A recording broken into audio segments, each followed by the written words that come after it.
Is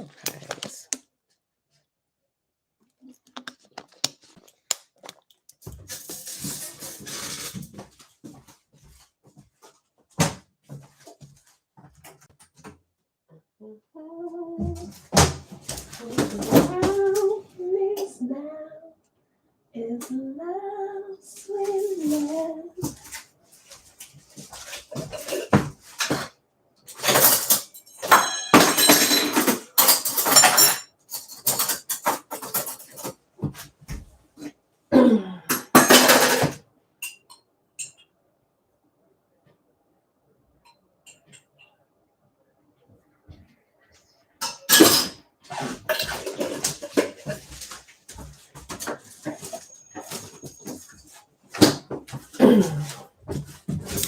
Okay.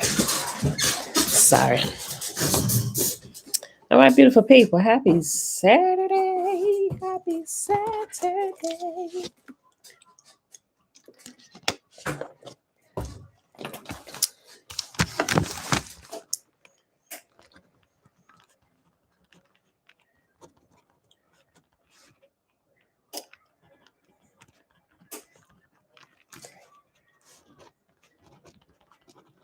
Cab. Please stop.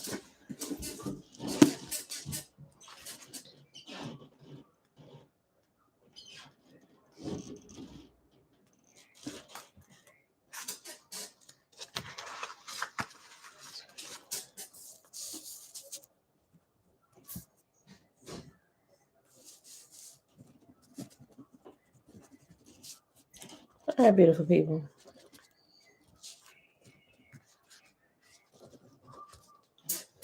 Happy Saturday. It is February the 19th, 2022.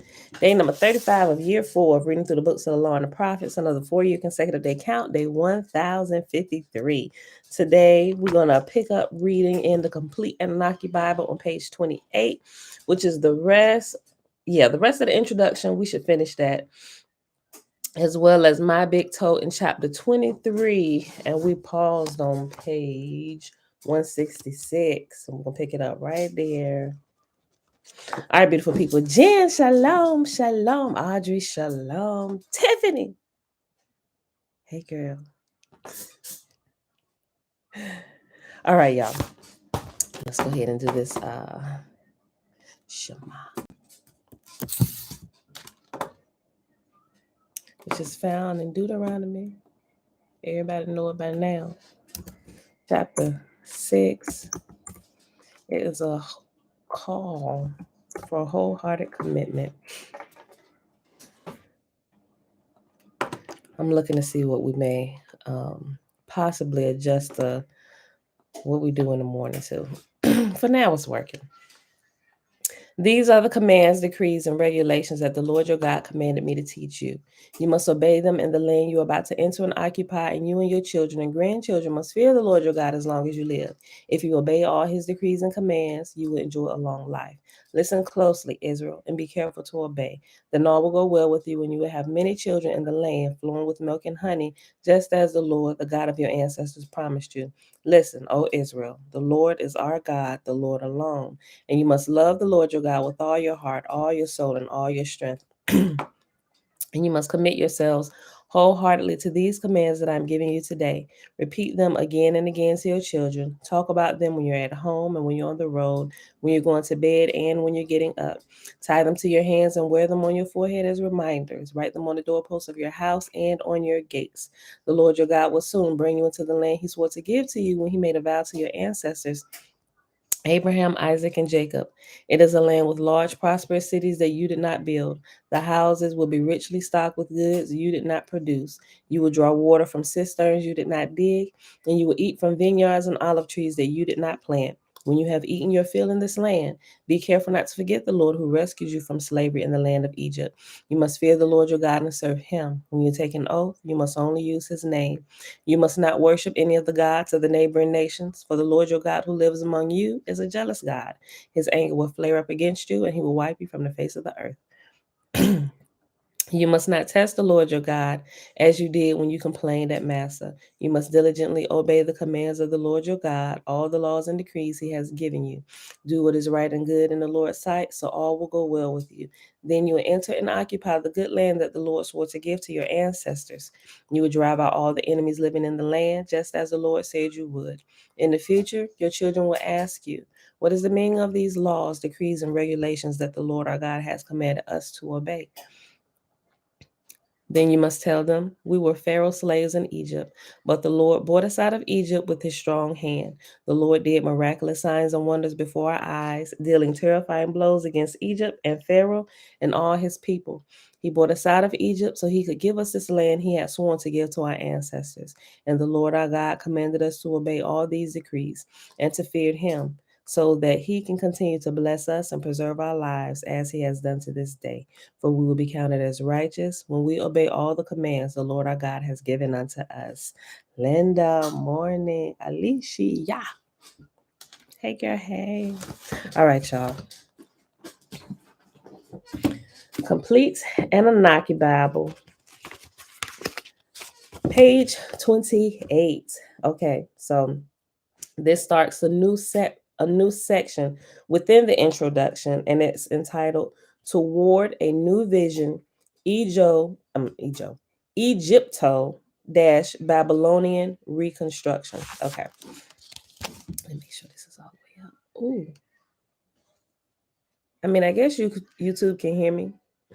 Nobody said that they couldn't. I double checked my volume because I remember I turned it down last night and it was all the way down. But I guess when I'm recording, it just automatically adjusts the volume anyway. But just in case, I just turned it all the way up. Okay.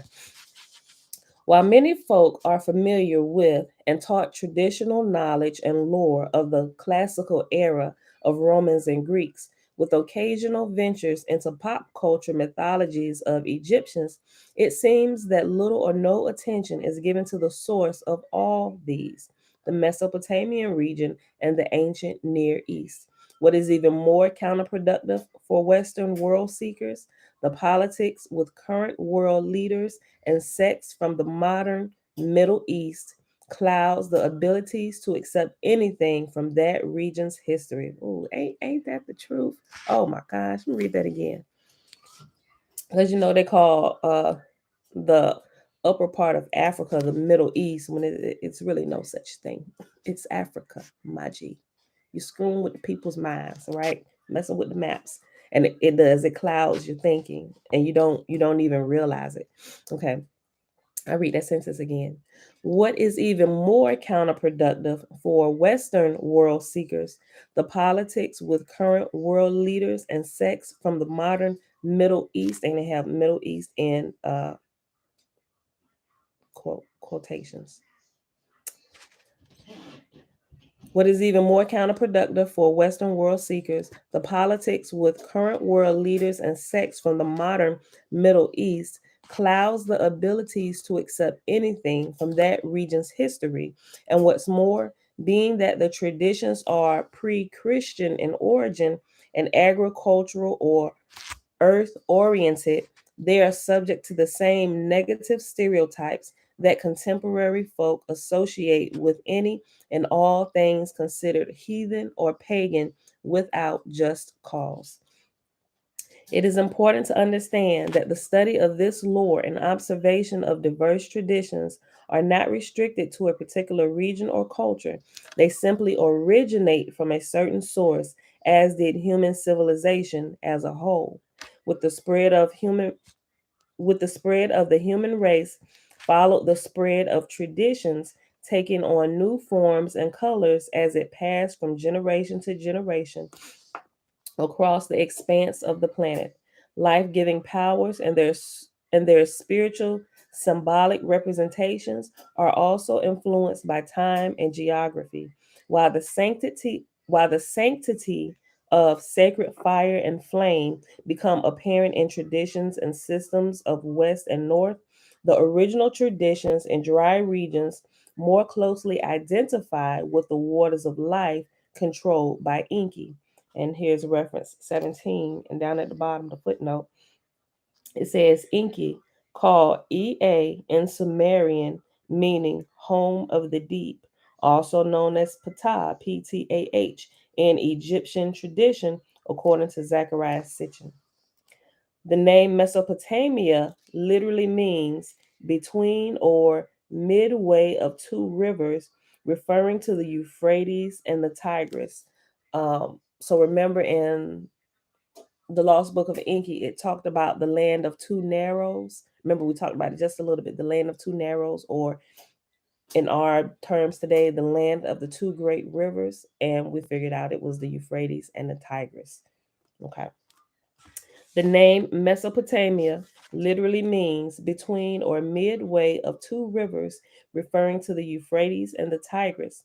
Sacredness of water continues in all originating cultures connected to the source tradition, non nomadic, emerged or cultivated around key waterways, the Indus River Valley, the Nile, the Danube, or the Danube is also called the Rhone or Rhine, and Rhone is spelled Rhune, and it has like / Rhine, Rhine, and eventually even the Amazon.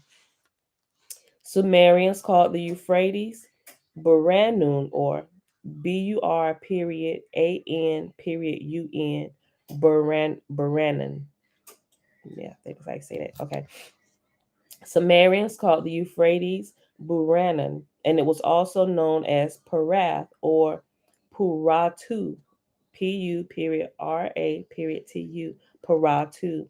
And with the periods breaking up the letters, they're all in capital. They're all in capital letters. Okay.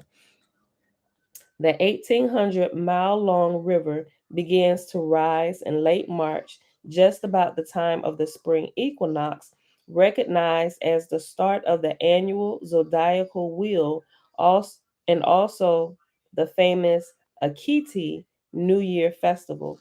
The Tigris, known as Idi Iklat,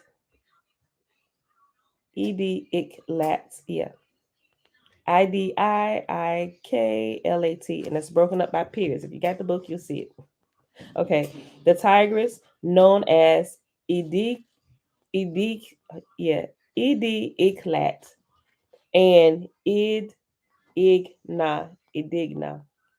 and called the Serpent River by some Arab sects, is somewhat shorter at only 1,150 miles and begins to rise at the opposite half of the year, usually coinciding with the autumn equinox.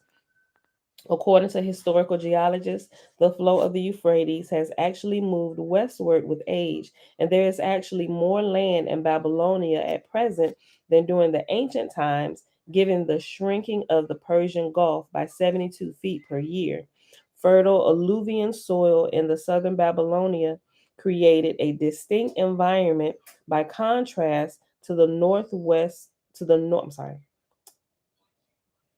Fertile alluvial soil in southern Babylonia created a distinct environment by contrast to the northern regions of Mesopotamia. Even the Babylonian region was divided between southern Sumer and northern Akkad or Agad.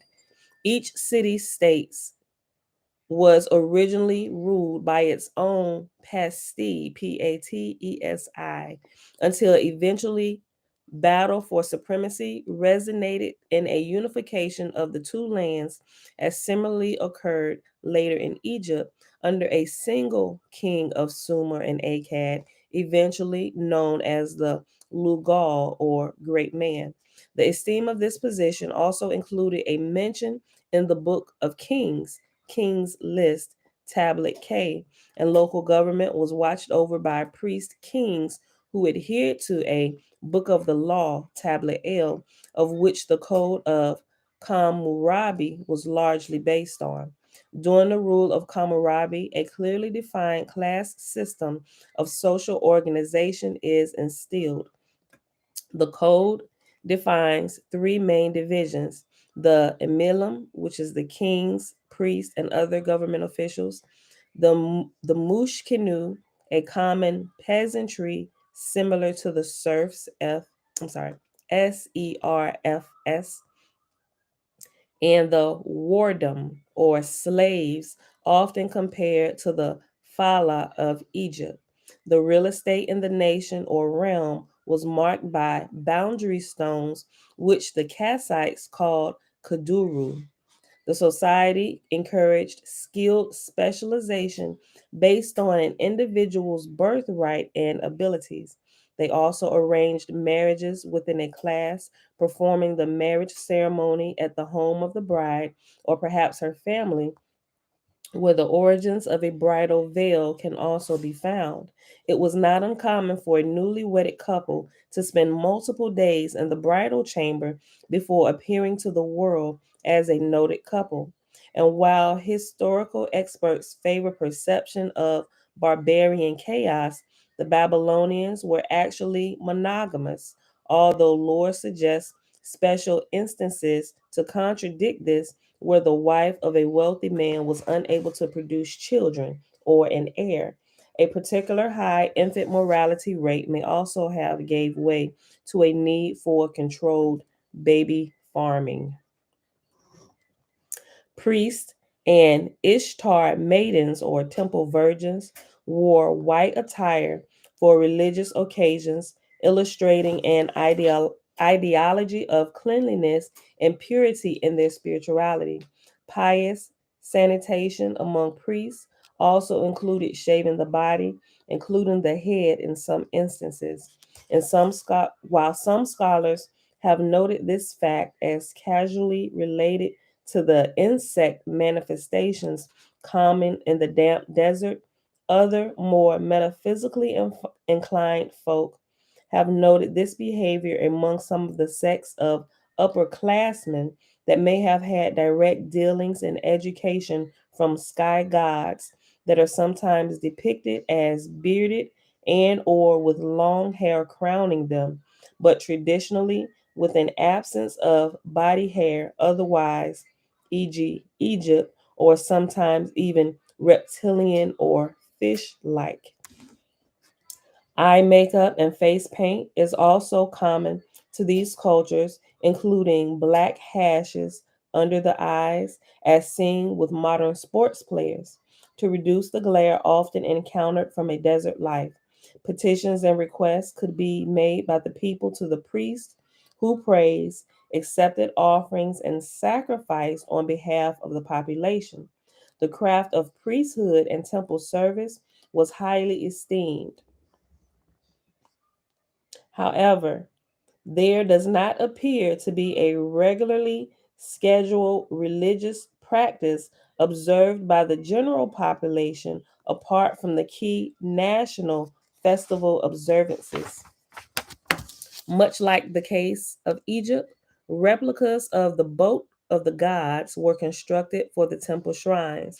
Another central item was the actual altar of offerings or sacrifices made to contain the agriculture geologic gifts from the nation to the sky gods. As illustrated in the Book of Last Days or Tablet R, once the Anunnaki departed from Earth, material offerings continued, though they may have been collected by the priests themselves who never had experience with their patron deities firsthand and therefore continued to encourage the tradition on faith.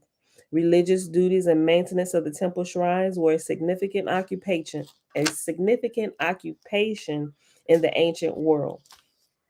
In addition to full time priests and Ishtar maidens or temple virgins, other stewards also assisted in festival services, including regularly practiced temple choirs, passion play performers at the Akiti festival called Uri Galu, reenacted drama from the Enuma Elize and the Underworld Descent tablet cycles. So, like the mimes, right? You ever see in church they paint their faces white, and I used to do that too, right? That's what they're talking about. They used to do it back then. Lindsay, shalom, shalom. Yahuwah is one, O Most High, Yah, creator of all life. Let us turn always to you with glory and praise wherever we are in this world. I know, right? Lindsay said, oh boy, has these wicked ones done number on us with these years of false changed stories. Yes, truth is now coming out. Oh boy, look, y'all think we read something already. Y'all just keep holding on. Wait till we get into these tablets in here. I just kind of glanced on them. I'm like, you gotta be kidding me. You have got to be friggin' kidding me. Right? Okay. In addition to full-time, I just read this. Hold on. Musicians were also present in the temple, and the instruments appearing among players are reminiscent of elementally oriented instruments and other shamanic musicians. Hold on. And other shamanic musicians and Welsh bards, including the reed flute, which is the air, the harp, water, the lyre, fire, and drum, earth. Figureheads of the priesthood borrowed barred titles. I'm getting more tongue tied. Hold on. Figureheads of the priesthood barred titles like Shangu or Makhaku. Mak, I think I said that right. Makhkhu. Makhaku. Yeah. There were also tablet libraries written and maintained by the priesthood of Nabu Mercadekai. Merdekai. Mer I'm sorry. Screw these names up. I'm sorry. Not on purpose. Robert the Twabu. There were also tablet libraries written and maintained by the priesthood of Nabu Merdekai, who were also primary educators in the skill of reading and writing. Maybe I should have said in a class. Who were also primary educators in the skill of reading and writing, overseen by the gatekeeper of the temple library called the Rab Gurgenaki. Okay. While the majority of tablets found in Babylonian storehouses reflect trades and receipts of commerce, there is obviously no shortage of confirmation materials to support the rival of such a tradition in modern times. Also note that if we follow its journey westward, we arrive at yet another prime example, that of the Egyptians, once headed by Ra Marduk and Nabu Tutu, the Thoth of the Mardukite lineage, who carried the traditions there, given evidence by the pyramid text, coffin text, Book of Gates, Book of Black Earth, and the infamous Re Nupert M. Haru, or the Book of the Coming Forth by Day, that most people call to the that most people call refer to as the Egyptian Book of the Dead. And I thought about bringing it down, both of the different ones down here so you can see them today, but I forgot to grab it. Perry, shalom, shalom. Moving deeper into the Persian traditions in the other direction, we come upon a prophet of Mardukite monotheism named Zarathustra or Zoroaster, who was entrusted knowledge of a who was entrusted knowledge of a source of all being and creation, and of the natural law or destiny of the universe called Asha in Zoroastrian texts. This discourse first appeared in Necronomicon liturgy and lore. Okay, so the next section is entitled First Steps Towards Gatekeeping. And I think, okay, there's one more section after this. And the last section is the magic of the Anunnaki Bible. Okay. And then it actually starts the tablets. Okay. First Steps Towards Gatekeeping, page 31. The magic or practical applications contained within the leaves of the Mardukite Necronomicon cycle are considered unarguably cryptic, but not necessarily indecipherable to a serious or experienced seeker. The follow up release of the new Mardukite Necronomicon report sheds much new light on this matter. And it has reference 18, which says, Gates of the Necronomicon, edited by Joshua Free, is the year 2 Mardukite anthology, including Sumerian Religion by Joshua Free and the Necronomicon Revelations. Okay. The follow-up release of the new Mardukite Necronomicon report sheds much new light on this matter. When the seeker first approaches the core tablets, now compiled in this Necronomicon Anunnaki Bible, numerous questions immediately arise, showing evidence that a complete tradition of Anunnaki revival would require a much deeper interpretation from the very heart of Babylon, the Bab Ilu, BAB period ILU, and it has reference 19 for Bab Ilu. And that says the word Babylon is derived from Bab Ilu. Bab, BAB, meaning gate or doorway, and Ilu, ILU, meaning God, star, or heaven. Okay. Go back up and I read the sentence again and I keep going. When the seeker first approaches the core tablets, now compiled in this Necronomicon Anunnaki Bible, numerous questions immediately arise, showing evidence that a complete tradition of Anunnaki revival would require a much deeper interpretation from the very heart of Babylon, the Bab Ilu, or a gateway of the gods, but perhaps even more importantly, the earlier Sumerian origins of that very lore. So if you're at Egypt or at Babylon, you got to go back further than that, because Egypt and Babylon derive their texts that they have that are named Babylonian and Egyptologian, or whatever you want to call it. It goes back even further. So that Babylon and Egypt is not the source. You got to go all the way back even further to the Sumerian, because Babylonia and Egypt derive their source from the Sumerian text. Okay. Even Hebrew, all the way back to the Sumerian text, y'all. I kid you not. Pictorial sigil seal glyphs representing the 7 Anunnaki judges of the younger generation, entities also serving as spiritual and dimensional gatekeepers, were introduced to our system months after the release of the first installment of the cycle, Liber N. Included also are sigils for the supernal. Yeah, okay. Included also are sigils for the supernal trinity. Sarpanit, the wife of Marduk, a patron goddess of Babylon, is included in this tradition because of her very role in the ancient system. She was the original Mardukite magician's personal goddess.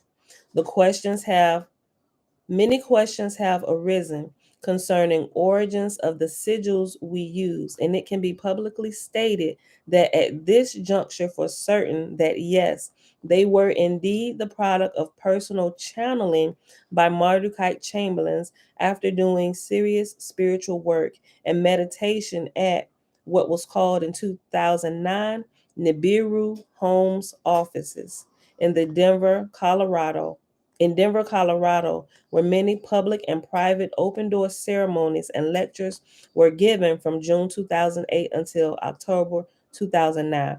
Real quick, I want to show y'all something. Y'all know what a sigil is. Maybe most of y'all do, but maybe some of y'all don't. Okay. And I was actually flipping through it earlier today. Hold on. There we go. Okay, so sigils are kind of like pictures. So I actually have a big book of sigils, and with the sigils I have, it has like, okay, so different angels' names or uh entities that we describe as being demonic or more of a more powerful energy. With what I understand and know as of today, within the last week, I don't necessarily think that I'm not saying I'm conflicted, but I don't necessarily think that we named those, or they named those entities right. In the church, you call them demons. It is a what tends to be a more fierce power, but I'm understanding a little bit more from a couple of other things that I've been going through. I was like, I think this might be one of those spooky terms for this type of energy, right? Okay, because just like power to anything. Power can be good and it can be deemed bad or angelic or demonic. based on how the power is used, right? So you have electricity flowing through some of these power lines out here, and it lights up, it gives power to the houses and stuff. But if one of those lines get broken, and maybe it breaks, or a storm or something happens and it comes down and it hits the ground, or a tree or something, it could cause fire and burn down the house. We'll see like negative effects of fire not being controlled, right? So like and I wouldn't even say like the demonic is a uncontrolled, because it's still controlled, but it's a more fierce type of power that you don't necessarily need for everything, if that makes any kind of sense. Okay, so, but I digress. But there are sigils, and I'm gonna show y'all some of these sigils or pictures. And above each one, just like it is in the book that I have, it tells you what the particular sigil is for. So we just heard about Sarpanit. So Sarpanit, this would be her sigil. So if they were praying or asking for help for Sarpanit, they would draw out her sigil. Make sure you can see them both. Okay. At this angle, everybody can see it on Facebook and YouTube. Okay, so you can see Sarpanit. That's her name. And this right here, this is the probably the most ancient script. It's not script writing, but it's actually called cuneiform. It actually looks like triangles and straight lines put together in different formations. I gotta get a little bit closer for YouTube so they can see that. Can you see that? That's what you call cuneiform. So on a lot of the more ancient tablets, or the Sumerian tablets, that's the type of writing you would see. That's called cuneiform. Okay, so this would be a sigil. So say if they were asking for help, like I said, from Sarpanit, they would draw out her sigil, maybe on a piece of paper or parchment, or even draw it down in the ground. And they would make their request in front of this sigil. And from what I understand, by drawing this out, it's supposed to be like paging this particular angel or something, just like, oh, I want to talk to Pam, call her cell phone. This was kind of like this is what I'm understanding. It's kind of like the sign that you're getting their attention, that you're not just calling like any random angel or whatever. You draw their sigil. This particular one right here, I want to talk to you. So it's like that. So that was the sigil for Sarpan. It's a bunch of them here. I'm just here's one for Nurgle, and the one beside it is Samas. Okay. Okay, I think everybody can see it when I hold it like that. So, but these are more of the cuneiform type ones. I may bring, when we get to this part, I may bring the one that I have down here so you can see it. It's a book full of talismans and sigils. Okay. It'll only be right to show them, right? Here's one for Inky, right? Oh, okay. One for Inky. And then on this page, it's one for Anu and Enlil.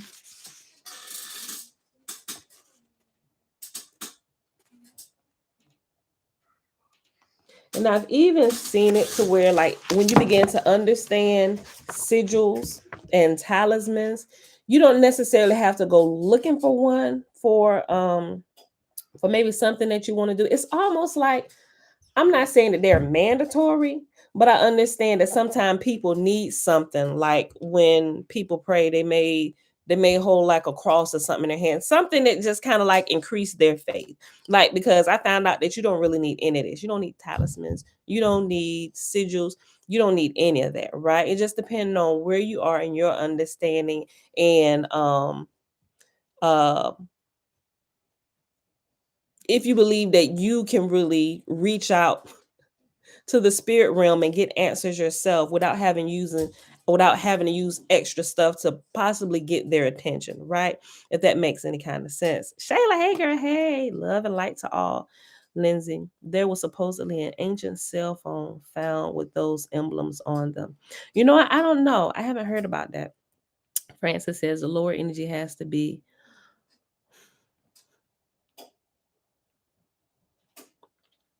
Maybe that was a misspelling of this word you just said, Francis. What did you? I think that was a typo. The lower energy has to be by you, higher energy, so can have balance. Hold on, that's the call my son was waiting for. Okay, what you got? Yeah, that's what I thought. Harness. Okay. The lower energy has to be harnessed by you, by your higher. Okay. Yeah. The lower energy has to be harnessed by your higher energy so you can have balance. That is absolutely true. Okay. Thank you, Sheila, because I was trying to think of the word. It's harness. Right. So, but you will learn that better if you're in a habit, or if you're starting to get in the habit of meditation, or even when we're talking about the chakras, because the lower nature, the red part, the root chakra is red. Once you begin to harness that energy below and begin to transmute it, instead of always no sound. Can anybody else hear me on Facebook? It was a call that just came through. Can't hear. Stupid phone call early this morning. Okay. Hold on, y'all. Let me see something. Can you hear me now? Facebook? Can you hear me now? Sounds like my. Okay. Hold on. One of my children got my set of headphones. 1 second. Hold on.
Okay. Can y'all hear me? You heard a loud zipper open. Yeah. It was my headphones. I forgot. I left them in my bag. So when you said that, okay. I had to unzip. Okay, sound is back. Yeah. Y'all heard me unzipping my bag, pulling my headphones out and plugging them in instead of fight one. So when I plug them in, they automatically go off. Okay, but I'm kind of glad that it went out, because I grabbed my books of the dead so y'all can kind of see. Okay, so what I should have grabbed was the talisman book so y'all can see that too, but I ain't running back upstairs. Okay, so that was just a few of the talismans. Okay, so here's a sigil talisman for like the west gate that they will draw out. But you could also, I don't know what Dad said. What did he say? Try guess. He said you can have that? Try guess. What did he say? Let me have it. Okay, then you can have it then. South gate, east gate. And I think it's the north gate. Yep, the north gate. Now, don't y'all go try and using these if y'all don't know what y'all doing, right? But sometimes it's helpful. Just like people light candles in their prayer or use oil, it's kind of like that. And I've tried it before, not with like none of these, but you can also create your own sigil. Say if that, yeah, the Star of David is a sigil. People don't realize it, but it is. It's a sigil, and they use it. It can be very powerful depending on how much you know and exactly what you're doing. Some people would call it magic. I wouldn't necessarily call it that now that I kind of understand what's going on. But it's really like a harness or anchor for your mind, kind of like get into character of what you're doing to bring your focus in. So that's what it seems like to me. But you can also create your own sigil. If there's like something that's going on in your life and you have like a special request, you can literally sit and you can draw it out. And even the sigil book that I have, it teaches you, it gives you some instructions on how you can create your own sigil. Like some people have certain love for things, and especially if they'll draw out something, or oh, this is my logo or something like that. And they'll take, and people even get it tattooed on them, something that they designed and dreamed up themselves. That's like their own personal sigil or talisman, right? So that's that. Not in, hold on, let me find my page that was in here. So that's a few of those. But when we actually get to that, I'll bring that book down in a few weeks so y'all can see it. But also, before I go any further, let me show you this Book of the Dead, just in case. I mean, you can find it on Amazon. So this is a smaller one, right? And so we just heard them say what the name was, Per Im Haru, right? That's what it is in Egypt. So if you said Per Im Haru, you know you was talking about the book of coming forth by day. But they call it the Egyptian Book of the Dead. Like, people who are trying to hide information from you, that's what they named this. But it's called the Book of Coming Forth by Day, Book of Enlightenment. It literally is a book of life, right? So it has and this one, anything by Dr. Muwat Ashby, you can probably can't see his name up here good. He did a lot of hold on, let me just hold it close for y'all. Dr. Muwata is Muata Ashby, Ashby. Him and his wife, they did a lot of different translations. Anything by him and his wife, it'll always have Dr. Muwata Ashby and possibly maybe his wife name up there. If not on the outside, you will see it inside. They are really good translators. Anything by them, I would recommend if you want to get it. Especially, it helped me understand a lot of Egyptology stuff, and it breaks it down. No, Tuda, I don't want to eat that. So it has that, and it teaches about hieroglyphs and stuff in here. But in this one, this is a black and white one. I just kind of flipped through it for you. This is the more black and white one, and it has some pictures and stuff in there. And you'll see some of my highlights going through there. But that's that, and they explain some of the hieroglyphs, and the way they teach it, it's really, really easy, and it's retainable. And so when you start seeing some of these art forms and pictures, you will begin to remember a lot of it. Okay, so that's the smaller one, and this is the bigger one that I was talking about. So you can tell, look at sitting against my head, right? All right, baby. This is the bigger one, and this one has the fold out. Hold on, there you go, so you can see it. The fold out pictures, and it's really beautiful. Yeah, hold on, Sudi. Hold on.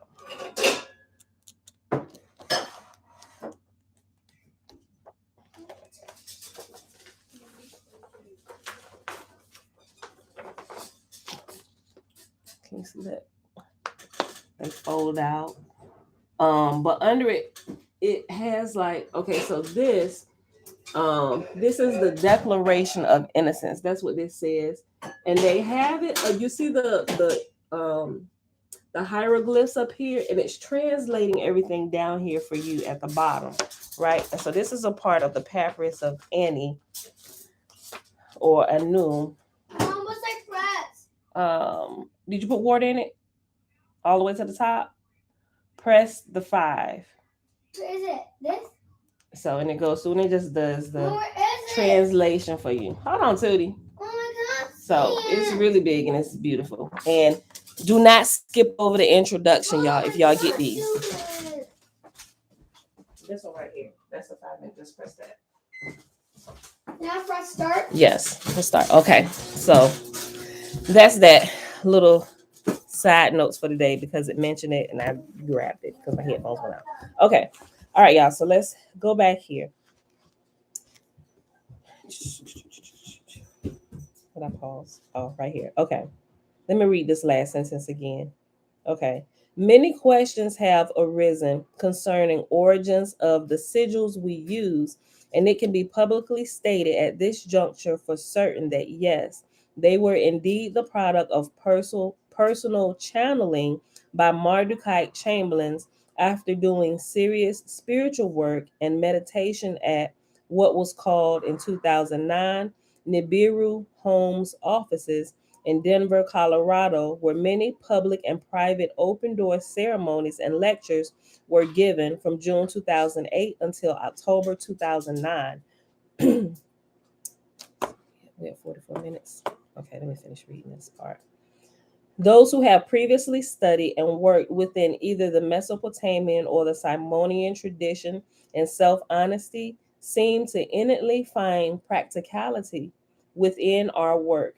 Others, whose main intent is on material gain via spellcraft and ritual magic, look immediately for these types of ceremonial applications first, but they find that it seems to work a little bit differently by our interpretation. The powers of creation are bestowed to those who live in harmony with the universe and the guardians thereof, not with those who make demands with secret names. And that's something you'll find out too. As you begin to come across this, that's why I think it's okay to share the whole magical portion that they've hidden. Because if your motives are pure and right, you're not going to take the stuff that you're learning and just try and use it for immediate gain.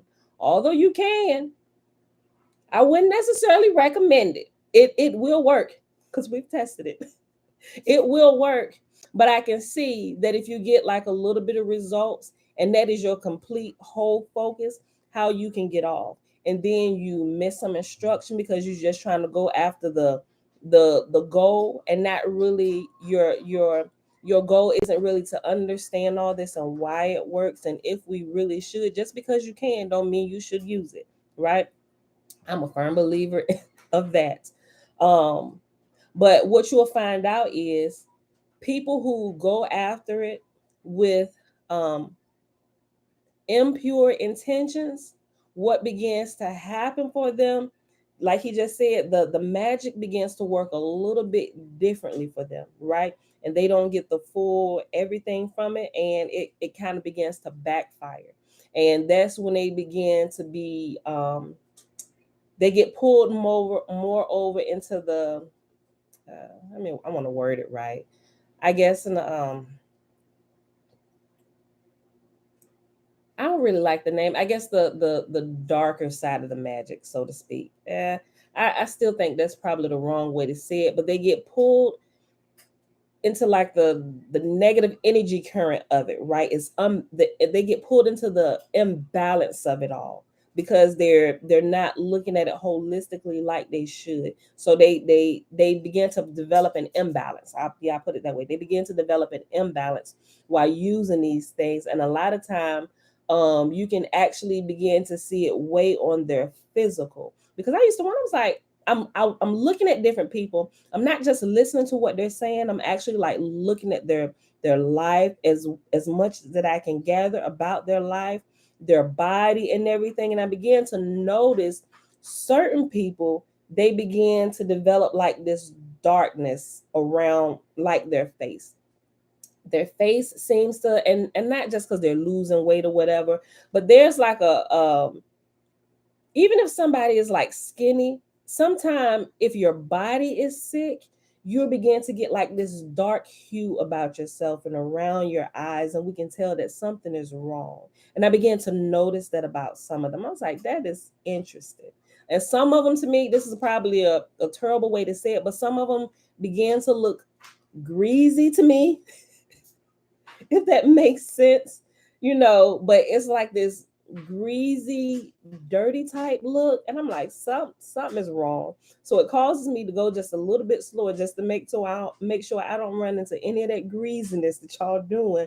Maybe they've tried to take and use some of the stuff they learned. And especially if you haven't learned how to get your anger under control, that's something I learned first, y'all. When I first started looking into this, if you don't know how to control your anger, there are certain ways that you allow outlets for your anger. There are constructive ways and there are destructive ways to let your anger out.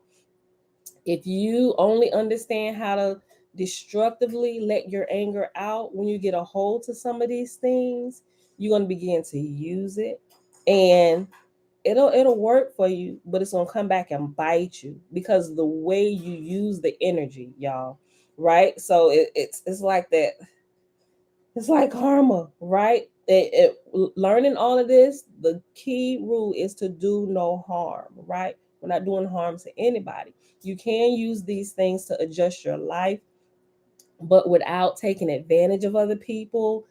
Different things like you will, as you begin to learn it, you'll begin to understand what I'm talking about. I was like, oh, okay, right. So you really have to sit and think about some things. Okay, is this going to cause harm to this person or this person? If your intent is to cause harm to some people, like without cause, right, it's going to be a mess, right? So we'll get into some more of it as we go along, because I think a couple of the books that we're going to bring out is going to get into that really good. I'm not sure exactly where we're going to put that book in at, but we are.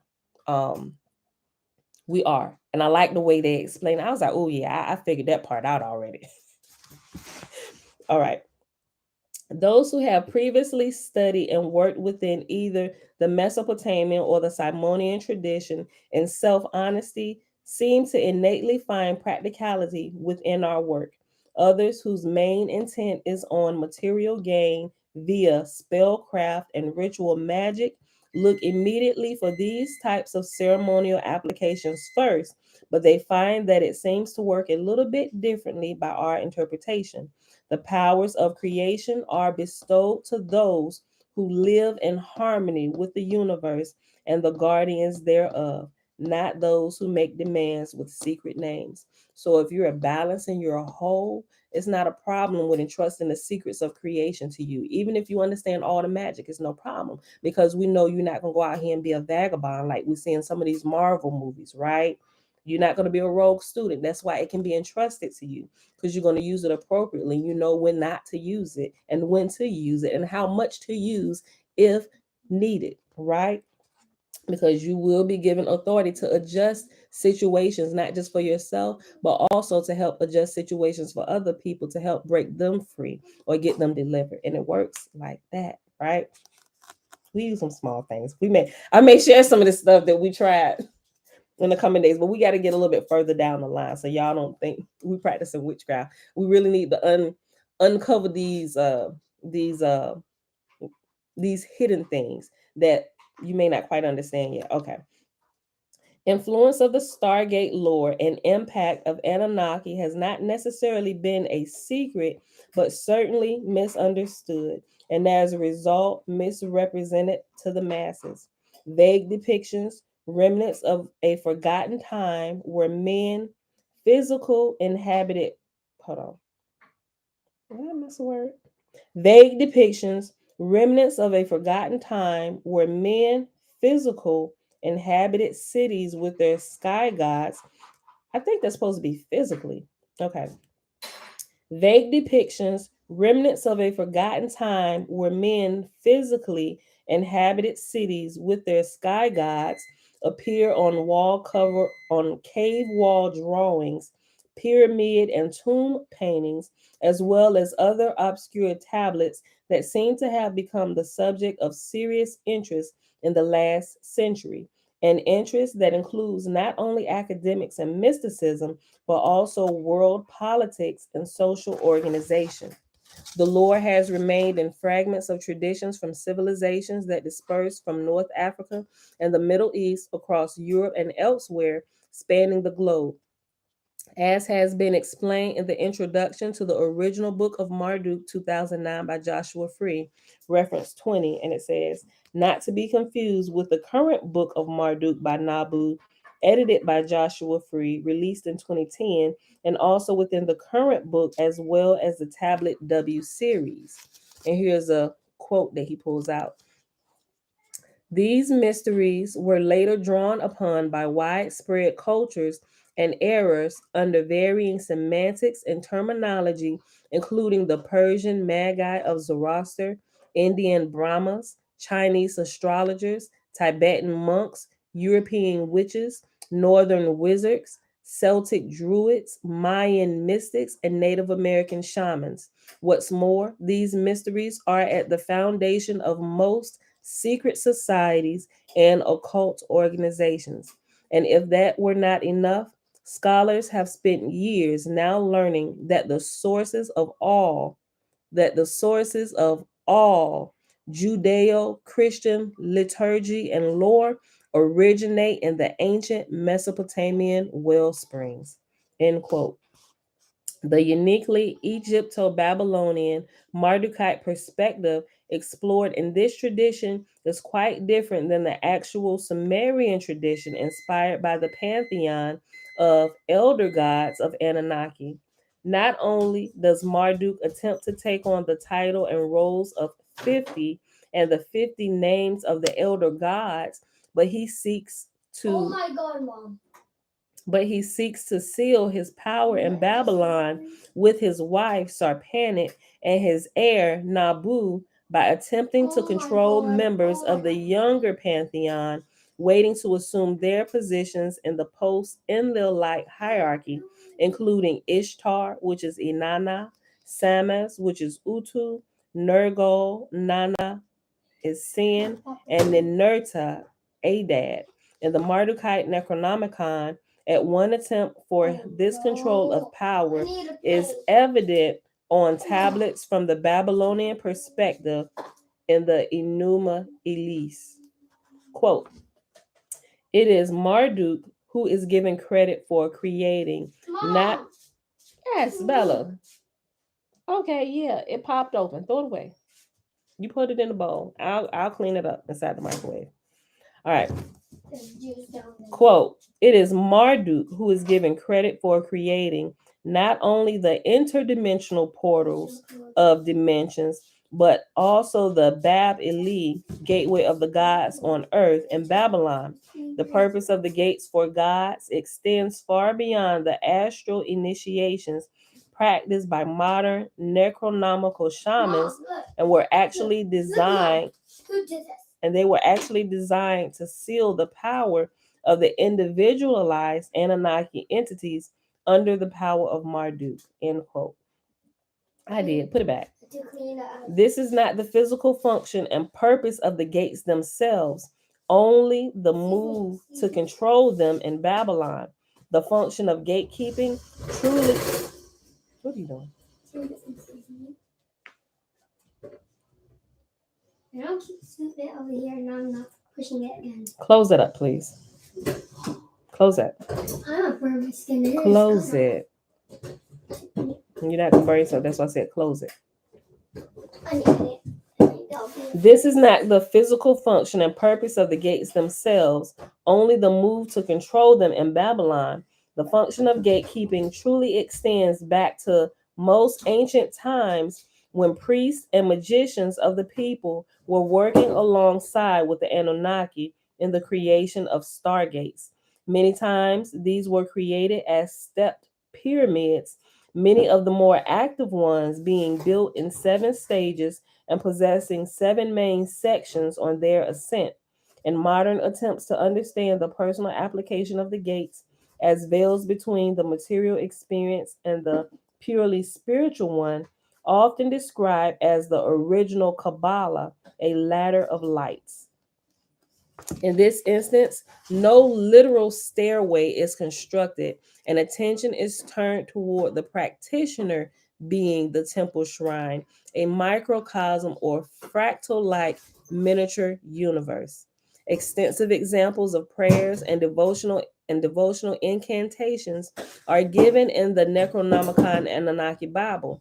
Whether you are truly and self-honestly dedicated to the system or not, the often primordial powers from these currents to be channeled directly must be first respected, and so one builds this respect up cumulatively, working through the pantheon as if an ancient devotional priest.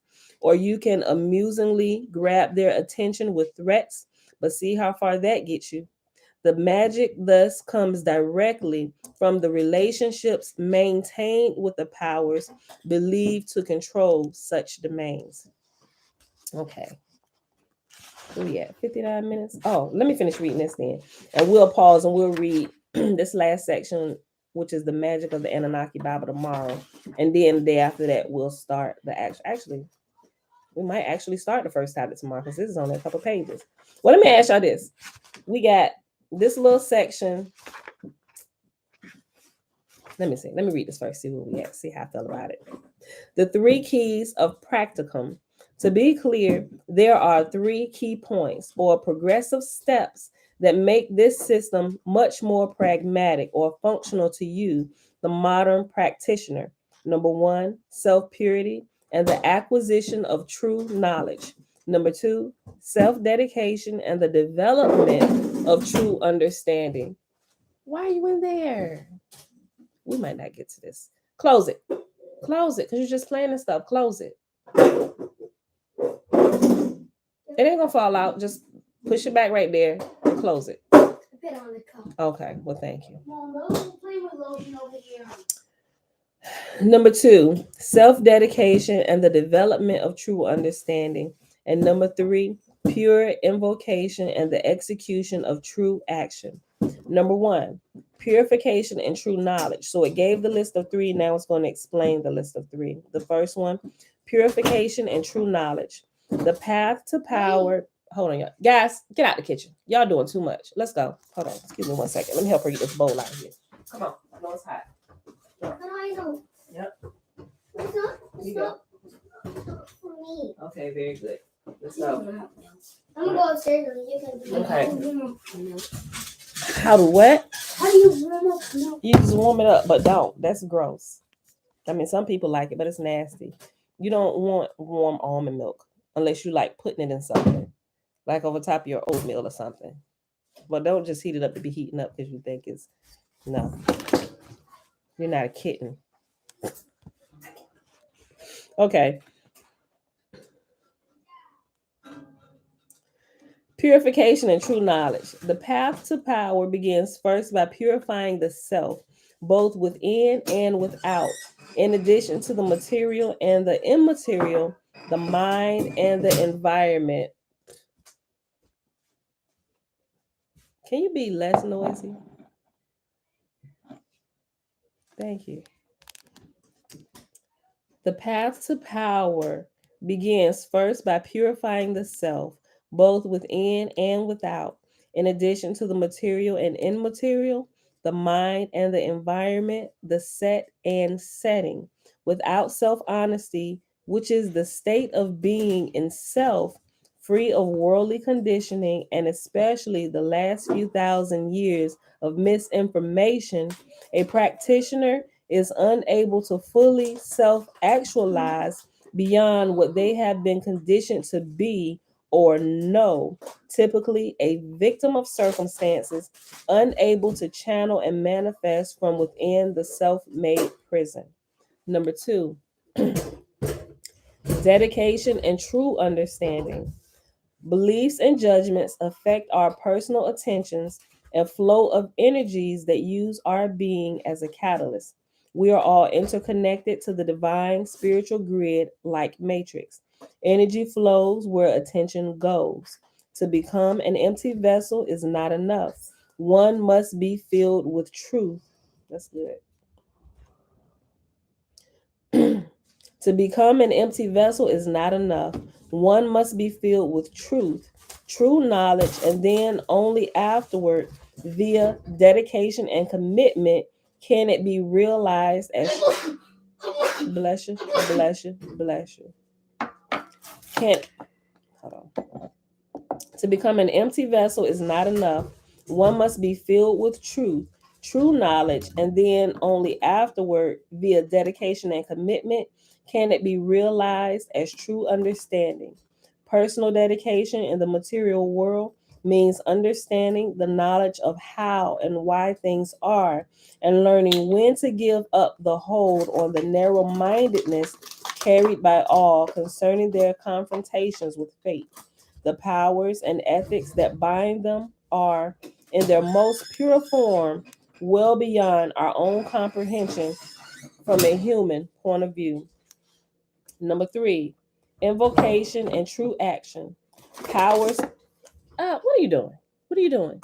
Take all of this over there because it's extremely loud sitting right here on this table. Take it, put it on the counter and do it. You can hear every crinkle and wrinkle that you're moving around. Take all of that, move all your ingredients to the counter. Move your ingredients to the counter. We're gonna stop after this because they tested my gangster first thing this Saturday morning. Okay. I'm sorry. Okay. I forgive you, son. That's my 7-year-old Isaiah. He about to concoct something right here. He said, I'm sorry. Okay. It just softened my heart a little bit. Okay. Number 3, invocation and true action. Powers of a dedicated priest and magician, and these are not to be misunderstood as gender specific terms, are drawn from both internal and external sources. And this is the last little paragraph. From within, the power of this magic is drawn forth by birthright. Let me go back. What did it say? Let me start it over. Josh, stop. Invocation and true action. Powers of a dedicated priest and magician, and these are not to be misunderstood as gender specific terms, are drawn from both internal and external sources. From Josh, listen, I just got on him about making all that noise. Y'all try and be as quiet as you can. Sorry, y'all. From within, the power of this magic is drawn forth by birthright. And birthright is in all capital letters with an exclamation point, right? And I come to understand that by you doing this, you have to understand that it is yours, that it is your inherent birthright. Like it belongs to you. If you're approaching this by any other method, any other way, like I'm doing this because they said this worked, let me try this out, right? You have to know, look, this belongs to me. Just like, give me the keys to my car. It's mine. It belongs to me, right? You just like you take your keys to your car or walk in your house with full authority. This belongs to me. What? And walk in like you right. That's how you have to approach this. That's why it's at that point where I realized I didn't need any of this other stuff. I just had to know that it belonged to me and I could walk in it in full authority, right? I don't need candles and all this other stuff. I am the candle, y'all. From within, the power of this magic is drawn forth by birthright. From without, the power of the magic is drawn forth by dedication, and dedication is in all capital letters with the explanation point as well. Combined, the practitioner effectively executes an invocation, which is to invite in a specific persona and energetic current. In our example, the solar lord of Jupiter, regardless of whether we label the current Enki, Marduk, Aten, Ammon, Jesus, Dispater, or Jupiter, the effect is unchanged and dependent solely on true understanding and the ability to tap into that specific current beyond titles and labels alone. Let me read that again, because when you get this, all the titles and everything, whatever you call, you ascribe things to it being Jesus. No, my G, it's really not. And why things still work is because there's certain power that you've tapped into. Even though you're ignorant and you calling this power something else, you're ignorant of it, it'll still work because you may not possibly understand, but the feeling and the faith that you've worked up causes the current to flow. It'll work regardless whether if you use any kind of name or anything. Just like when I do my prayers. And sometimes I just say, let it be done. I don't end it in I then stop using in Jesus' name. From time to time, I say Yahuwah in your most holy name. But now that I know that I am the flame, let it be done. Right? Because I don't need this. It's like I learned it in the military. It's like if your superiors give you commands, you operate in that. Not just the military, but if you have managers and bosses at work, and the boss leaves you in charge or makes you the crew leader, you don't need to talk to your peers or your subordinates saying, well, in the captain's name or in the manager's name, or the manager said that I can take. You don't need to do any of that. You just know that the power you've been knighted, you've been given the power, and move like you mean, my G, right? When you begin to understand that part, things really begin to happen for you. Or you can get rid of all the religious titles, religions, and all this stuff, and understand that it's energy, it's a flow of power, right? And once you begin to understand that, your life begins to change. Let me read. I'm gonna go back to the beginning because that it was like next to the last sentence. But let me read this whole little small paragraph again. Listen, Josh, you staring too loud.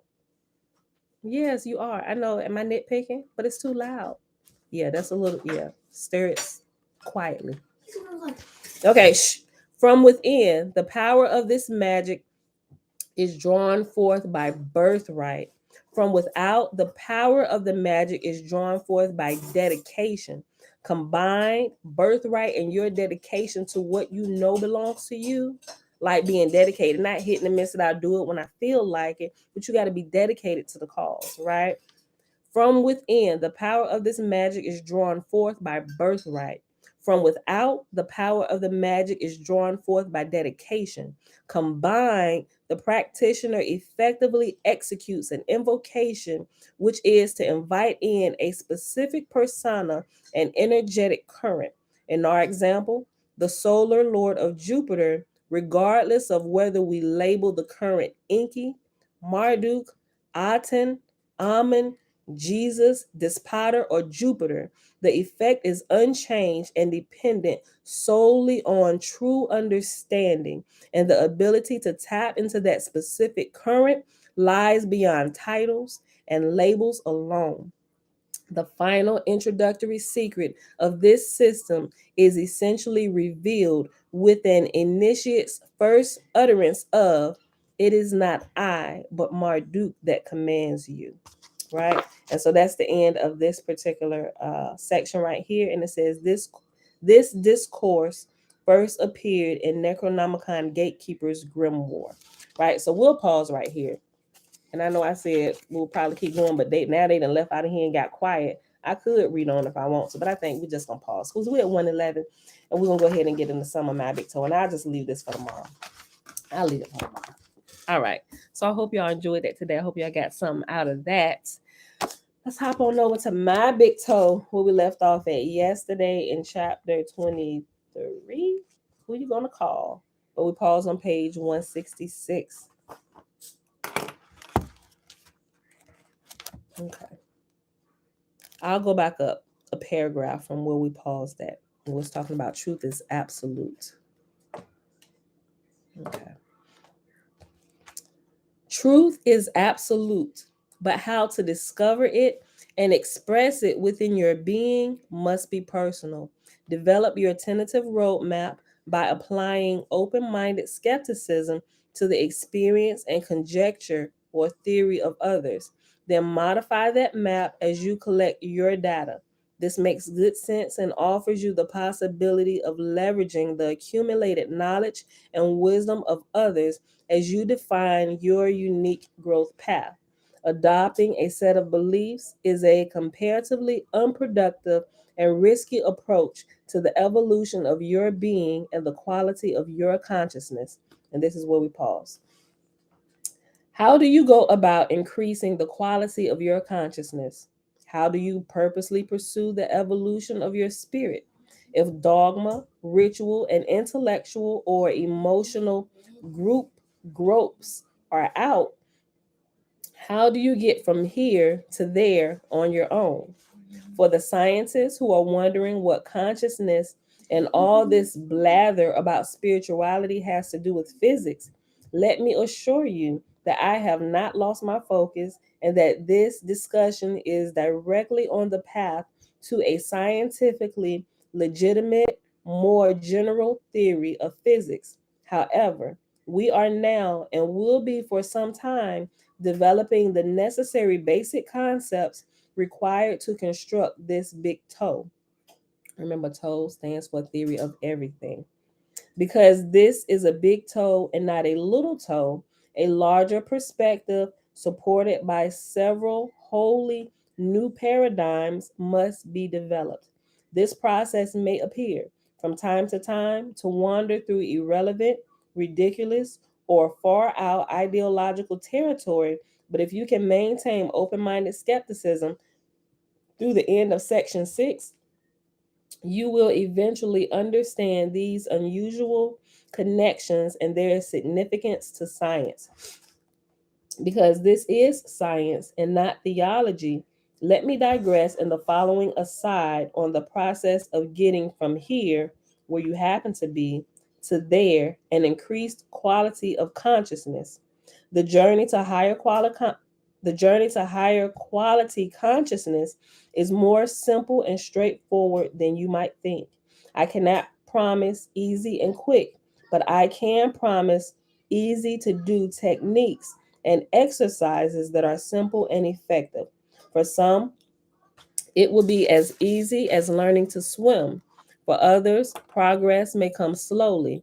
Nevertheless, all dedicated and courageous explorers can succeed superbly if their desire to do so is sufficient. Okay, now he starts his little short aside. It's not short, it's like a long aside, and then it's a one within one. Oh, that's real long. Oh, all right. Hold on.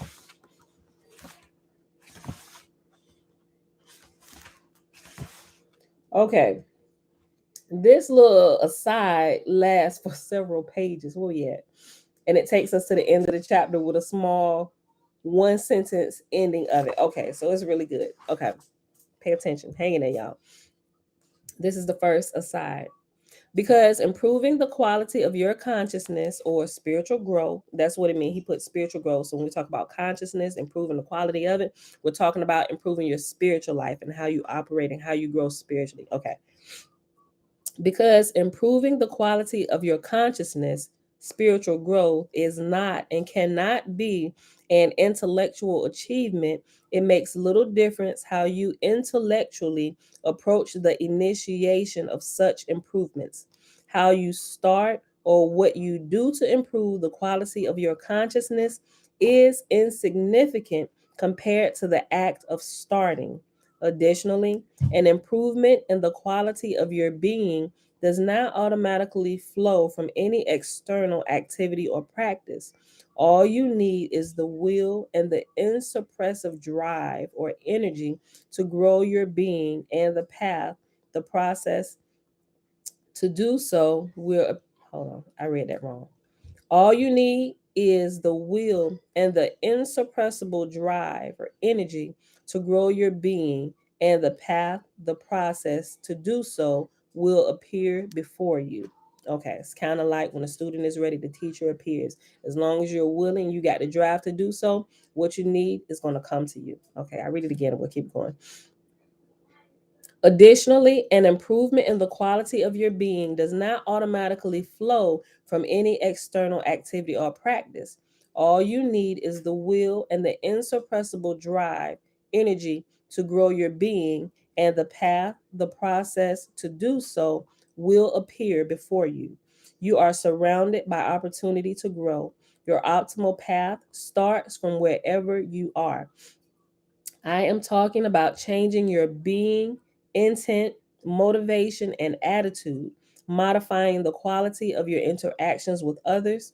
Changes in behavior and action, what you do, are secondary results, not causes, and will follow on their own.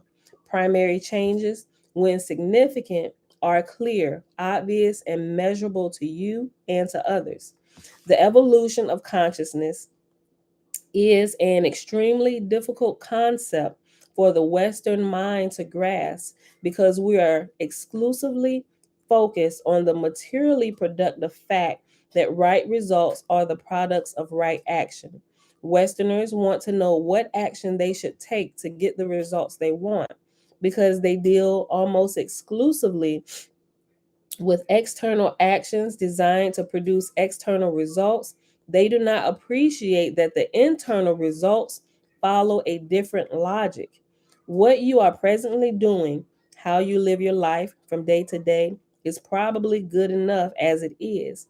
What you need to change or improve is why you are doing it. When the why, the motivation, and the intent of what you do is right, the what will take care of itself. Improving the why can start anywhere any time because it requires modifying internal variables, not external variables. Nothing must change but you. You can hope and pray for someone else to provide you with enlightenment. Trust me, that won't happen. Or you can take steps to develop and grow it. Do not expect to find shortcuts through the flypaper realms of religious, scientific, or personal dogma, or along the midway of a New Age carnival. You must keep your mind free to change and grow. The right question is, how has the fundamental quality of your being changed? The answer to that question defines the metric of your progress. Self proclaimed success means nothing. Progress must be demonstrated by clear and obvious results. The answer to how the fundamental quality of your being has changed is either totally obvious to everyone, including yourself, or not much progress has been accumulated. Genuine results are not subtle. You and most other people Given enough given enough time with an individual, have the capability to tell the difference between a wise and loving being and one that is only trying to appear that way. This is not rocket science. It is not difficult to determine if you are making real progress. A significant change in your capacity to love is as subtle as the healing of a badly broken leg. Nobody, including you, could miss noticing the change. Are you like a deer caught in the headlights of an un hold on. Are you like a deer caught in the headlights of an oncoming car, frozen, unable to take the first step? Because of our cultural belief, we must do something in physical matter reality in order to affect change, even if that change is within our consciousness. Most people are effectively paralyzed and cannot take that first step. What should I do? Where should I start? They asked, looking for a prescription or a set of clearly directed how to steps. Improving the quality of your consciousness, energizing spiritual growth, and gaining a big picture perspective are not accomplished by changing what you do, but by changing what you are. I'll read that again. Big picture perspective are not accomplished by changing what you do, but by changing what you are. Reread the previous sentence at least twice and think about your need for a physical process to develop your consciousness. You are a product of your culture. You cannot help that. Spiritual growth, improving the quality of your consciousness, is about changing your attitude, expanding your awareness, outgrowing your fears, reducing your ego, and improving your capacity to love. To succeed, you must change your intent and modify your motivation. The problem and the solution is one of being, not one of doing. You can do everything by the book. Meditate regularly, meditate regularly, be conscientious, try very hard, go through the proper prescribed motions and still make little progress. Going through the motions does nothing if the mind is not open to and in pursuit of fundamental internal change. It reminded me kind of like, remember earlier in the year when we were talking about the feast days and keeping to them and how we was trying to keep them like rigorously, and I was like, this is tiring, and I was getting frustrated, but I was missing the whole point of what that was doing. Right, it was something outwardly kind of like do with your hands while you're learning, while the internal processes was developing on what I was really to be doing. Right, and so when you constantly focus on doing, you got to do it this way, this is the Sabbath, this, you got to do it like this. Oh, Passover, don't eat this is what you got to do this time, don't boil that, you got to roast it, all like all of that. Though that's trying to do everything by the book and not actually sitting down, allowing the lessons from what that was supposed to have been teaching you to sink in and become a part of your being. Right, it's literally about changing who you are and not changing what you do. When you change what you are inwardly, it'll automatically reflect everything you do, right? And you become more relaxed, and people are like, wait, hold on, is you doing that all for the Mm-mm. You don't quite understand what's going on here, right? That's what that reminded me of. Let me just go back. I'm gonna read that again. That was so good. Spiritual growth, improving the quality of your consciousness, is about changing your attitude, expanding your awareness, outgrowing your fears, reducing your ego, and improving your capacity to love. To succeed, you must change your intent and modify your motivation. The problem and the solution is one of being, not one of doing. You can do everything by the book. Meditate regularly, be conscientious, try very hard, go through the proper prescribed motions, and still make little progress. Going through the motions does nothing if the mind is not open to and in pursuit of fundamental internal change. The prospect of fundamental internal change can be very frightening. When change begins to occur, many people run away because they are terrified of the unknown. They are afraid of where the changes may lead, which is often directly into the face of their fear and of not being able to intellectually control the process. They find that shaking the foundation of their being at its deepest level is too unsettling an activity. What if the entire I structure comes tumbling down into ruins? The ego begins to fear its own dissolution and death. Fear, and this is good. Sorry, hold on. Um, every time I go through this, I get something else out of it, but this particular part right here, because that's the part where I'm really, as I'm going through these the meditation tapes with the gateway process, that's like the biggest thing that I'm having to deal with. A lot of my fears and things, some of it I explained yesterday, I'm having to deal with that. And even this other book that I'm reading simultaneously, like, y'all, I'm reading like 4 books at the same time, but I read them at different times throughout the day. It's almost like going to college, taking multiple classes. That's what I kind of look at it like, which is why I can consume multiple books at the same time. Um, but I'm in this section right here where it's talking about your fear, and you have to like look at it. Like you really have to look at all the worst possible outcomes. You just got to, because if you don't understand what you're dealing with, you're never going to be able to accomplish or get the victory over it. And a mental process they was walking through in this particular book, when it gets to fear, and a lot of times he said the very base cause of it is your fear of death, and you don't want to die. It may not necessarily be a physical death, but it could be like death of a relationship or something like that, right? So but this particular exercise, it's in my book, it's called Sudden Understanding, and I would recommend that to y'all. I'm gonna put the book link up there, but it's so good. The whole book, it's it's called Sudden Awakening, because it's literally breaking a state of like this. If you've been in like a zombie state all your life, is literally helping you to wake up. That's why it's called Sudden Awakening. And the way the book is worded, it's just like, I don't know, like every single word, and it tells you in the introduction, they said every single word in this book for all almost 300 pages is very carefully crafted, and it was designed to wake you up on every level, not just the physical, but your mental, your emotions, even in the astral. I'm like, wait a minute, hold on.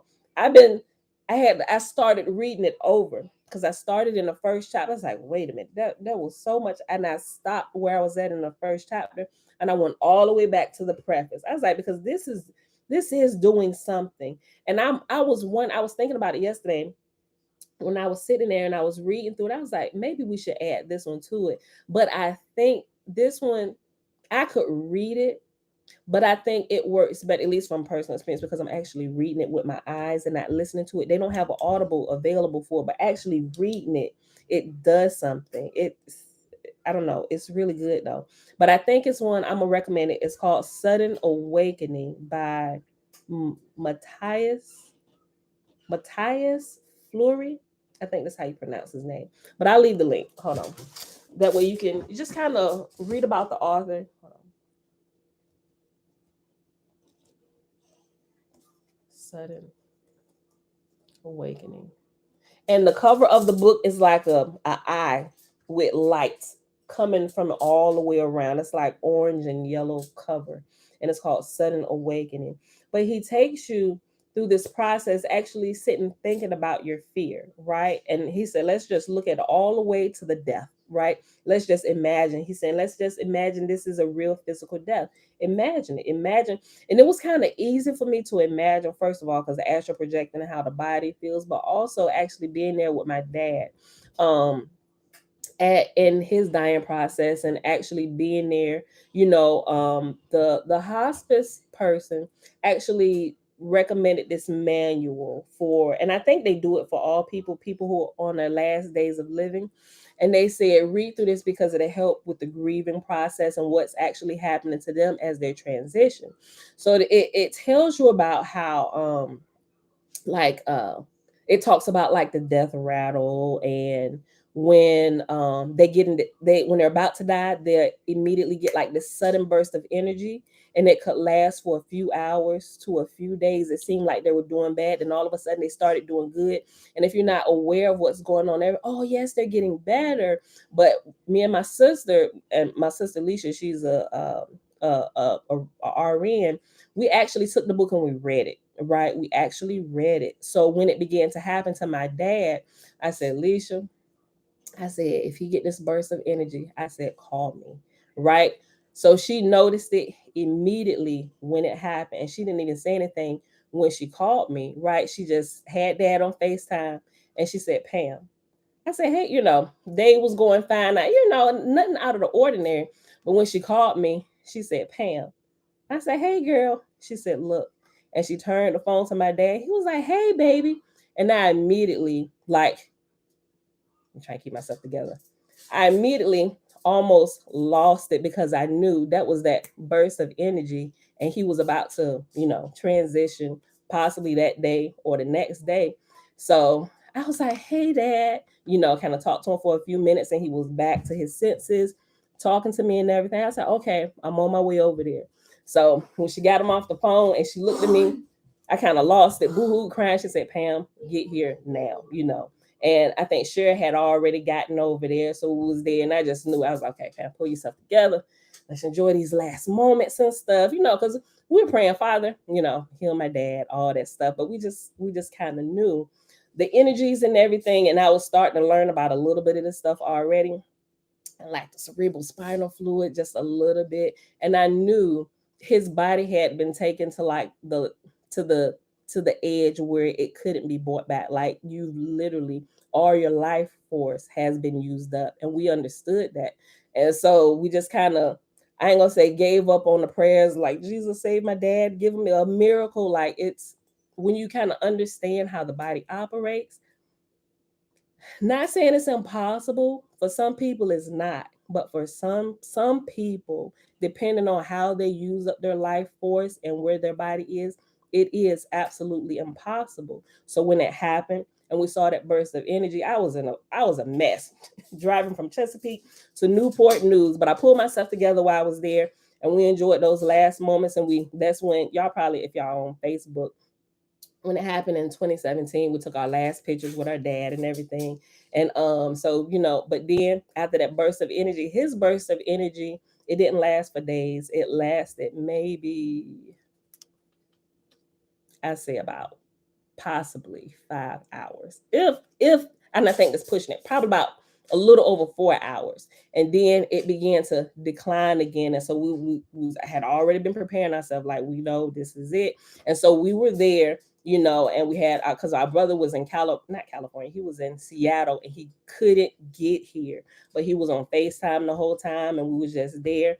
And we literally watched him. We was just kind of, I ain't gonna say counting down, but because I love my dad, but still my whole scientific mind is kind of going and calculating stuff. So I'm keeping track of what's happening, and literally down to the moment we watched him and his breath start getting like a little bit deeper. He wasn't struggling, but it was like because that last boost of energy, they're actually preparing to make that final jump out of their body. Like if you're astral projecting, it's kind of sort of like that. But at this time, when they're at literally at the end of their life and all their physical strength is depleted, that last boost of energy comes so their spirit can literally do its last final astral projection out of their body. Right. So to me, as I watch this happen with my dad, it literally look, you know how you like going to double dutch and jump into the rope or whatever, you getting yourself prepared. That's what it looked like to me as he was taking his last breath. He was like, and so I was like, Pam, it's about to happen. And I wish, because I wanted to, I'm like, Father, let me see, like, open my eyes so I can like see him jump out his body. That's what I'm thinking. I didn't say that out loud because I didn't want my sisters to think I was tripping, and my scientific mind is constantly going because I can see it happening. And it was like 3 breaths. It was like, he did it again. And he did it one more time. He said, and it was a little bit deeper. He said, and then when he let it out, it was like, I was like, there you go, And so, and that was it. That was the last breath he took, and it was literally, I remember it just like it was yesterday. But so when I got to that part of this book in Sudden Awakening, because of my own experiences with, astral projecting and watching my dad take his last breath, he said, imagine actually dying, going through the dying process. So that's the close I could get to it. So that's why I guess this little portion of the book had a really profound effect on me last night while I was reading through it. So I was like, okay, he said, imagine the body getting heavy, the spirit getting ready to lift off, to go into the unknown. And that's what you're afraid of. You're afraid of the unknown because you don't really know what's after death, so it's not like you're getting okay with dying, but he's helping you trying to walk through the fear. He said it's not literally a death. It's literally just a transitioning into another form of energy, because you don't die. You may shed this like a snake sheds its skin or whatever. You're going to leave this form of energy behind, but you're going to go on to develop in the next phase of life. So I was like, this is good. I had to pull myself together, pull my tears. I'm like, okay, we can do this. So I would actually recommend that book, Sudden Awakening. Like I said, I'm gonna leave the link to that. It's really good, and it just, I don't know, it really does. Like what they tell you that it's going to do, it's going to begin to wake you up and begin to look at like everything in your life, how you operate. It is doing that. So whoever wrote the guy, Matthias Fleury, whatever his gift is in writing and walking you through awakening you spiritually, I don't know. And it's not like this, oh my gosh, I'm scared. It's like a subtle awakening awareness. It's like not being woken up like get up or somebody come and beat. And it's like the subtle, like birds chirping, you hearing the wind blow and soft. It's like a slow, so you can keep waking up. So I definitely recommend that. Okay, I lost my spot. Not really, but let me go back and read this again, pull myself together. But I'm not going to finish this aside. I didn't mess my whole self up talking about my daddy. Okay, but I thought it was needful that I share that right here when we get to this. So let me do this again. Okay. Spiritual growth, improving the quality of your consciousness, is about changing your attitude, expanding your awareness. Hold on, y'all. Hold on. I thought it was good.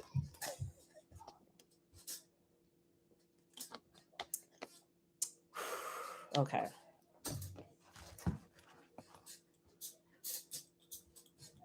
And we're going to end this after this next paragraph, too. Okay. Spiritual growth, improving the quality of your consciousness, is about changing your attitude, expanding your awareness, outgrowing your fears, reducing your ego, and improving your capacity to love. To succeed, you must change your intent and modify your motivation. The problem and the solution is one of being, not one of doing. You can do everything by the book, meditate regularly, be conscientious, try very hard, go through the proper prescribed motions, and make little progress. Going through the motions does nothing if the mind is not open to and in pursuit of Fundamental internal change. The prospect of fundamental internal change can be very frightening. When change begins to occur, many people run away because they are terrified of the unknown. They are afraid of where the changes may lead, which is often directly into the face of their fear and not and of not being able to intellectually control the process. They find that the shaking, the foundation of their being at its deepest level, is too unsettling an activity. What if the entire I structure comes tumbling down into ruins? The ego begins to fear and it and its own hold on. The ego begins to fear its own dissolution and death. Fear and belief cause many well-meaning people to reject fundamental internal change, particularly if their beliefs are incompatible with the required changes. Instead of embracing change and facing fears, many would be spiritual seekers. Hold on. Let me go back. I read that wrong. Instead of embracing change and facing fears, many would be spiritual seekers focus on the external rituals associated with some type of mental or spiritual discipline. They go to church or learn to meditate. Many meditators and a few churchgoers hope to produce measurable external changes and to have cool internal metaphysical experiences. Let's see. I'm gonna pause. Okay, we're gonna pause right here. All right, let me read this last paragraph and a half, and then we're gonna pause right here, y'all. In the West, meditation is a cultural and an individual rather than a social activity. Many churchgoers continue their attendance out of social convenience, habit, duty, or cultural expectation, whereas most meditators eventually decide that meditation does not do anything for them, or at least not enough to be worth the effort and time required for a long term commitment. A few of each group pretend their effort has made them superior. The more honest and objective of the failed meditators give up in frustration or due to a simple lack of interest and soon forget about it. I tried spiritual exercises and they didn't work for me. Practicing some form of meditation to effect external change, gain paranormal abilities, placate the guilt of doing nothing, or simply because you think you should is analogous to a carpenter trying to build cabinets while holding the screwdriver and hammer by the wrong ends. All the pieces are there, but the execution is flawed. Make the required internal changes and the measurable external changes will occur on their own. You have to grab the screwdriver and the hammer by the wooden end, or you will come to the erroneous conclusion that these are useless tools that only someone else can effectively use, or more arrogantly, that nobody could use such stupid tools, that the cabinets are a logical impossibility, and that all carpenters are delusional frauds and fools. You must realize that you cannot modify being merely by taking physical action within the local physical reality. Westerners have a particularly difficult time understanding this fact and often feel helpless without a way to compel results from the outside. The opportunity to bolt to personal success and freedom by employing a more complete knowledge is lost in a culturally conditioned false commitment to the little picture. Belief traps are bigger problems than most of us think there are. Belief traps are bigger problems than most of us think they are. Okay, and that's what we're gonna pause at today, y'all. Because I still ain't pulled myself together. I didn't think I was gonna be all messed up by sharing that little portion with y'all about my daddy. Okay, all right. So that would be with that being said, y'all. Today it is Saturday, February the 19th. 2021, day 35 of year 4, reading through the books of the law and the prophets. Another 4-year consecutive day count, day 1053. We read the Complete Annunaki Bible, starting on page 28 to, I always forget to put page number, all the way to page 34. And then we read Magick Sigil, chapter 23, starting on page 166, going all the way to page 169. All right, y'all. So we're going to go ahead and do the blessing. I ain't going to call to the baby. They already up there making noise. I know y'all can hear them. They so loud. They just been loud all day. But yeah, she upstairs. I thought that was her. I heard walking through there. All right, y'all.